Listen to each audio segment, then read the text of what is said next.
quelque chose. Bien, le passage que nous avons lu est très intéressant, surtout au niveau du verset 40, qui contient la réponse de Jésus à la tentative d'injonction menée par les pharisiens qui lui demandent de faire taire la foule des disciples. Je vous le dis, s'ils se taisent, les pierres crieront. S'ils se taisent, les pierres crieront. Le thème qui en découle à notre humble avis peut être formulé de la manière suivante.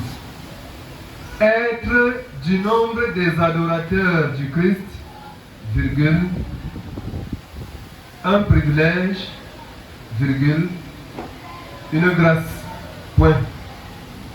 Être du nombre des adorateurs du Christ, virgule, ou alors 2 points, si vous voulez, 2 points.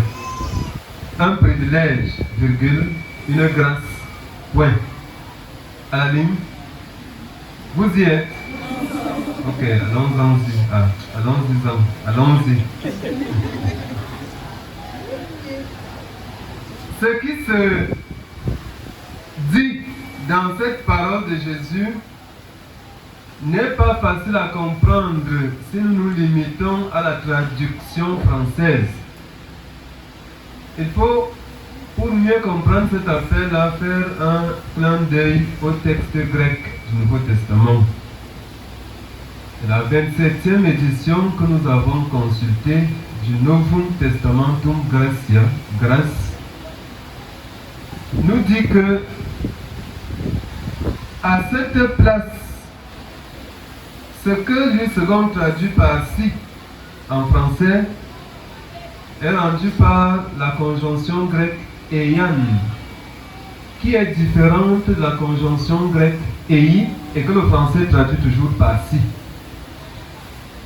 Ei veut dire ou peut être mieux rendu par puisque, c'est-à-dire que là, la supposition est plus ou moins vraie, plus ou moins probable, plus ou moins réelle.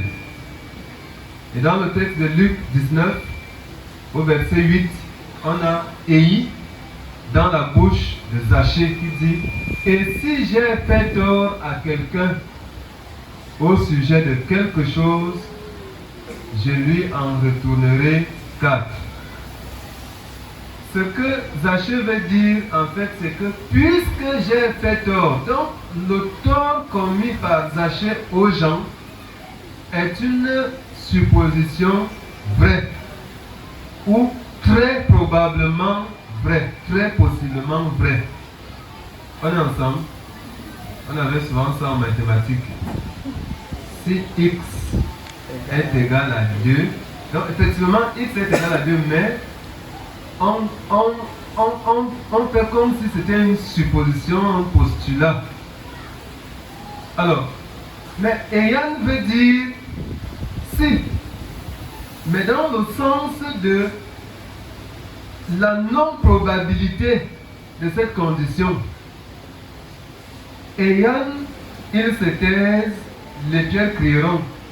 Jésus veut dire qu'en réalité, il est impossible que cette foule de disciples se taise.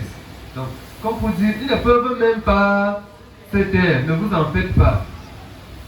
Mais, quand Dieu même, il arriverait, le monde se renverse, le ciel devient la terre devient le ciel, et que ces gens prennent l'initiative d'être tentés de vouloir essayer de se taire, les pierres crieront. On est ensemble. Deuxième élément à préciser dans cette formulation, c'est la notion de pierre. Les pierres crieront. Nous sommes dans un pays dominé par la présence de la pierre. Et si la mort par lapidation est souvent prescrite et réservée à ceux qui commettent des scandales, des abominations inacceptables au sein du peuple, c'est parce que c'était le type ou le genre de mort le plus facile. Parce qu'il suffisait de se courber qu'on trouvait tout de suite une pierre et qu'on pouvait lancer au scandaleux pour en finir. Non pas avec le scandaleux, mais avec le mal en fait. Mais là n'est pas le problème. Alors, on peut comprendre que la pierre est abondante en tenant compte du référent textuel et situationnel, surtout du référent situationnel de Jésus. Il y a tellement de pierres. Il y a ça en soc-soc, c'est à gogo, c'est pêle-mêle. Donc, comme pour dire que si cette foule que vous estimez nombreuse arriverait même à cette terre, la foule qui va crier sera davantage nombreuse. On est ensemble.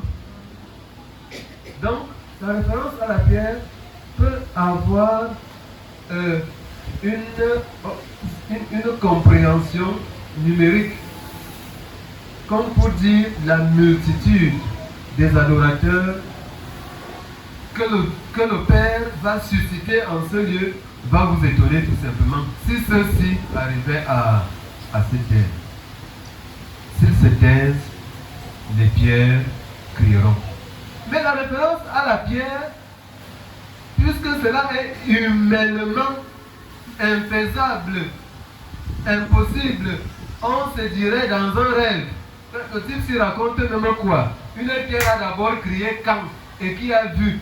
Il n'y a que dans les études des géologues et autres archéologues que la pierre est considérée comme un individu. Mais comment peut-il dire les pierres crieront? Cela est donc une démonstration de la toute-puissance de Dieu qui peut transformer la pierre en un élément d'adoration de son nom, en un élément qui adore son nom, qui magnifie sa présence, qui glorifie sa divinité. S'ils se taisent, les pierres crieront. Autrement dit, si ceux-ci crient, ce n'est pas une faveur qu'ils me font, mais c'est plutôt une faveur que je leur fais.